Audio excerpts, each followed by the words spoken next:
एक नगर में धोबी था। उसके पास एक गधा था जिस पर वह कपड़े लाद कर नदी तट पर ले जाता और धुले कपड़े लाद कर लौटता। धोबी का परिवार बड़ा था, सारी कमाई आटे दाल व चावल में खप हो जाती। गधे के लिए चारा पानी खरीदने के लिए कुछ न बचता। गांव की चरवाहा पर गाय भैंसे चरती, अगर गधा उधर चरने जाता तो चरवाहे डंडों से पीटकर उसे भगा देते।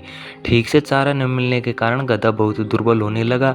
धोबी को भी चिंता होने लगी, क्योंकि कमजोरी के कारण उसकी चाल इतनी धीमी हो गई थी कि नदी तक पहुंचने में पहले से दुगना समय लगने लगा था।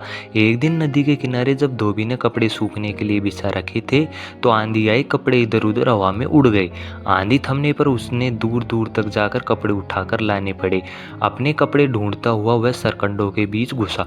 सरकंडों के बीच उसे एक मरा हुआ बाघ नजर आया। धोबी कपड़े लेकर लौटा और गट्ठर बंधे पर लादने लगा तो गधा लड़खड़ाया। धोबी ने देखा कि उसका गधा इतना कमजोर हो गया है कि एक दो दिन बाद बिल्कुल ही बैठ जाएगा। तभी धोबी को एक उपाय सूझा। वह सोचने लगा, अगर मैं इस बाघ को खाल उतार कर ले आऊं और रात को इस गधे को वह खाल उड़ाकर खेतों की ओर भेजूं तो लोग इसे बाघ समझकर डरेंगे, कोई निकट नहीं भटकेगा, गधा खेत चर लिया करेगा। धोबी ने ऐसा ही किया। दूसरे दिन नदी तट पर कपड़े जल्दी धोकर सूखने डाल दिए और फिर वह सरकंडों के बीच जाकर बाघ की खाल उतारने लगा। शाम को लौटते समय वह खाल को कपड़ों के बीच छुपाकर घर ले आया। रात को जब वह सब सो गए तो उसने बाघ की खाल गधे को उड़ाई। गधा दूर से देखने पर बाघ जैसा ही नजर आने लगा। धोबी संतुष्ट हुआ। फिर उसने गधे को खेतों की ओर खदेड़ दिया। गधे ने एक खेत में जाकर फसल खाना शुरू किया। रात को खेतों की रखवाली करने वालों ने खेत में बाघ देखा तो वे डर कर भाग खड़े हुए। गधे ने भरपेट फसल खाई और रात में अंधेरे में ही घर लौट आया। धोबी ने तुरंत खाल उतार कर छिपा ली। अब गधे के मजे आ गए। हर रात धोबी उसे खाल उड़ाकर छोड़ देता। गधा सीधे खेतों में पहुंच जाता और मनपसंद खाने को मिलता। गधे को बाघ समझकर सब अपने घरों में दुबकर बैठे रहते।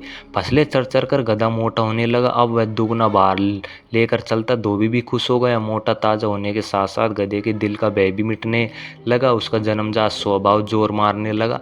एक दिन भरपेट खाने के बाद गधे की तबीयत मस्त होने लगी। वह भी लगा लोट लगाने। खूब लोटा वह गधा। बाघ की खाल तो एक और गिर गई। अब वह गधा खाली गधा बनकर उठ खड़ा हुआ, डोलता हुआ बाहर निकला खेत से। गधे के चोट लगने के समय पौधों के रौंदने जाने और चटने की आवाज फैली। एक रखवाला चुपचाप बाहर निकला। खेत में झांका तो उसे एक और गिरी बाघ की खाल नजर आई और गधा दिखाई दिया।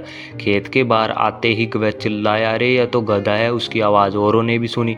अब सब डंडे लेकर दौड़े। गधे का कार्यक्रम खेत के बाहर आकर रेंकने का था।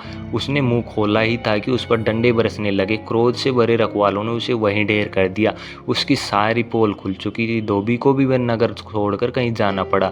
सीख, पहनावा बदलकर दूसरों को कुछ दिन ही धोखा दिया जा सकता है। अंत में उसका असली